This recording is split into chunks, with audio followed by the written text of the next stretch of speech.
The winter garden he swore was locked. The calendar square arrived at 6:06 p.m., neat as a pressed suit. Arts Council reception, Glass House Pavilion, late. 2 minutes later, Gabriel texted, "Don't wait up." Curator asked me to peek at the irrigation system in the winter garden after speeches. Proud of me. Read he spends the heart when the rest of the sentence is applying for diplomatic immunity. I turned the risotto down to the kind of simmer that calls itself maturity and looked across the park. At dusk the pavilion glowed like a lantern with secrets, its ribbed glass pretending transparency while practicing discretion. The square on my phone pulsed once and then behaved. I rinsed an already clean spoon because sometimes unnecessary is the only honest verb available. At 6:27, a number I didn't recognize sent a message that recognized me anyway. If the reception, in the atrium, why did he just badge the winter garden? Staff stare at the east corner. Reader hates witnesses, cover it and lean. I can hold sweep 2 minutes. Signed with a single letter, S, as if the alphabet had leaned on a rake and promised not to rust. Silas runs nights for the gardens the way a quiet hand runs a miracle. Early, patient, never rehearsed. He and Gabriel trade competence in a dialect of valves and keys. He and I have shared 2 cigarettes beside the koi pond, and once a laugh sharp enough to make a security dome glance away, as if Glass wanted to blush. We have not touched. I remember not touching more clearly than most men remember vows. "Why tell me?" I wrote. "Because your calendar is polite and my badge logs aren't," he sent. Because he looked up before he swiped. People only look up there when they want oxygen. Because locked is keep out the way champagne is hydration. The east stair smelled like damp leaves rehearsing alibis. I covered the reader's red eye with my palm and leaned. The latch remembered generosity and yielded. The stair corkscrewed up past pipes humming in the register of useful secrets. By the time the door gave way, the garden had already begun its illusion. He was where Silas said he'd be. By the fountainhead, jacket off, shirt open 1 button past credible, tie coiled in his pocket like a plausible denial. Opposite him leaned Marcus Vale, developer, board vice chair, rumor with a gallery and a divorce. 2 of Marcus's fingers rested on the marble rim as if stone owed him dividends. The other hovered near Gabriel's wrist without landing, because proximity photographs better than contact when your brand buys palm trees and invoices discretion. "Locked looks conversational," I said. Gabriel turned. For a beat the truth used his face like glass before it reflects. Then the public version arrived, posture light, every trick you learn in rooms that clap for themselves. "Elias," he said. How did?" "Silas likes nouns," I said. "I like doors." Marcus smiled in the register of patrons. "We were reviewing condensation," he said. "Benefactors delight in hearing how nature is managed." "I prefer nature that doesn't need an audience," I said. Gabriel took 1 step toward me and let the marble keep the second. "We were listening for a leak in the pump," he said. He wanted to hear the water without speeches. "Sound is persuasive," Marcus said, opening both hands like tasteful parentheses. 2 minutes. The sweep is punctual, my car is forgiving. He drifted to the pergola and pretended to admire vines that bloom on cue. As he passed, 2 fingers tapped Gabriel's shoulder, punctuation, not possession. Gabriel watched me the way men watch weather when they hope thunder has memorized another name. "I was going to text you," he said, lower now, in the register he keeps for mornings and the soft under my jaw. "After. I wanted to know I could leave this room without letting it rename me." "You wanted to be caught," I said. "Not punished, caught." He let one breath out, and the orchids tilted as if they had been listening all along. "Yes."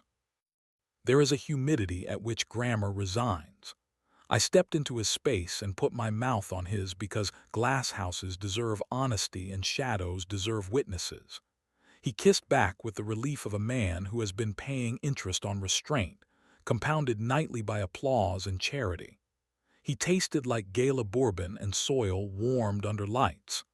My thumb found the hinge of his jaw and pressed. He made the small, involuntary sound I keep receipts for. His palm slid under my shirt and settled flat between my shoulder blades like a promise that refuses notarization. We didn't undress. The garden charges extra and cameras learn quickly. He broke the kiss first because he knows the exact second heat applies for narrative. He put his forehead to mine. The pump gave a polite sigh like it was trying not to intervene. "I didn't kiss him," he said. "I wanted to want to. I texted Silas." "You did," I said. "He prefers oxygen to salvage." Marcus tilted his head the way men do when they think money exempts them from context. He didn't approach. The vines performed privacy without asking his permission. "Come home," Gabriel said. "After I thank the person who hears doors," I said. Silas waited where the gravel path curls toward the staff stair, lanyard looped over 2 fingers, patience of a man who has made silence a trade. He didn't smile. He also didn't make mercy expensive. "Sweep hits the winter garden in 90, he said. "If you don't want to explain your lives to a flashlight that knows your shoes, take the irrigation trench to the service gallery, down past tools, out through the compost bay. The yard cam believes every cart is a cart." "You sent the message," I said. "I opened a door," he said. "You two remembered how to walk." The gallery smelled like damp wood pretending to be eternal. The compost bay exhaled the truth of endings. We chose sidewalks over lobbies because lobbies write captions. At home, the risotto forgave me for confusing patience with character. We ate standing, like mammals who know where the bowls live. He told me Marcus had been sculpting a compliment into a proposition for weeks, and he had helped because selection feels like love when usefulness empties your pockets. I told him Silas had texted because some people choose air over alibi. He didn't ask whether Silas and I had ever been a worse idea. I didn't say how a green exit sign turns Silas's mouth into punctuation that finally understands itself. We didn't fight. There wasn't theater left to sell. Later, in bed, we left a sliver of cool like a reservation and let it surrender because the night had already billed us for restraint. He kissed me with the steadiness I trust more than policy. I put my mouth where his jaw goes humble and told it a morning. It was heat without spectacle. The building minded its pipes. The park rehearsed forgetting our names, and we encouraged it. Morning behaved. Coffee made its case. The calendar square for tonight stayed blank, which in this city is the kink we can afford. Gabriel tied a tie over a throat I intend to retire with patience and kissed me like the door already knew our names. He left to explain comfort to a breakfast that confuses orchids with virtue. At 9:18 a text arrived from a number saved as one letter. No garden cam saw anything but vines. I looped a missed cycle for 20. Consider it training. "I sent, you're very proud of your training." He replied, "I'm proud of your exit." No punctuation correct. By noon, a society blog posted Marcus haloed in champagne light beneath a photo of the pavilion, captioned with stewardship and heritage. I scrolled past. It wasn't our room. At 1:23, Gabriel texted a picture of our kitchen plant basking in a modest square of sun. "Room exists," he wrote. The week pretended to be a calendar you could trust. Marcus sent a revised pledge with fewer adjectives and more commas. Gabriel read until the commas began to behave like a harness and set it face down. He pressed his forehead to my temple for 7 steady counts. The air remembered its job. 2 nights later, the pavilion hosted Night Among the Palms, honest wristbands, real families, children learning that glass needs tending. We went together, because sometimes the correct grammar is plural. Silas nodded once from a shadow like an usher who mistrusts applause. Marcus shook Gabriel's hand while a photographer tried to make Ivy confess. A reporter asked about legacy. Gabriel pointed to a gardener kneeling to show a boy how to repot without scolding and said, "Legacy is what keeps rooms gentle." And the reporter wrote it down like she'd earned a truth. On the walk home, we cut along the canal where lights rehearsed secrecy. Gabriel slid 2 fingers into my back pocket in the way that says not mine but here, and the night did the decent thing and looked away. We burned the bread and ate it anyway. At the bedroom door he kissed me the way good sentences land, without ornament, unavoidable. I answered as if verbs were the last honest currency. It did not stay tidy. It never does here. An anonymous account posted a grainy still from a staff cam, 2 silhouettes framed in glass, one hand too near to be polite. The caption invented entanglement, the comments rented outrage and billed by the breath. I set my phone face down beside the plant and watched the plant win. Gabriel texted a different image. The compost bay at noon, Silas showing a teen volunteer how to set a valve while a gauge confessed contentment. "Our version works for a living," he wrote. Sunday arrived with rain that had read the manual. Silas texted, "Garden is quiet. Want a stool where nobody sells you a seat?" We went. He poured us paper cups of coffee that tasted like competence and showed us which hose lies first, why you never trust a door that apologizes, and the faint shift in drip that means the system wants kindness. He didn't flirt with anything, not even the truth. He stood with his hands in his jacket pockets and told us a joke about rich men who think mist is a metaphor. I liked him better for refusing to be necessary when he didn't need to be. Midweek, the foundation staged a press moment to announce scholarships for horticulture apprentices. Gabriel spoke first, about bolts and volunteers and the joy of maintenance, the only speech that ages correctly. Marcus promised to help the city meet its hours on time, a sentence that managed to spend nothing and still collect applause.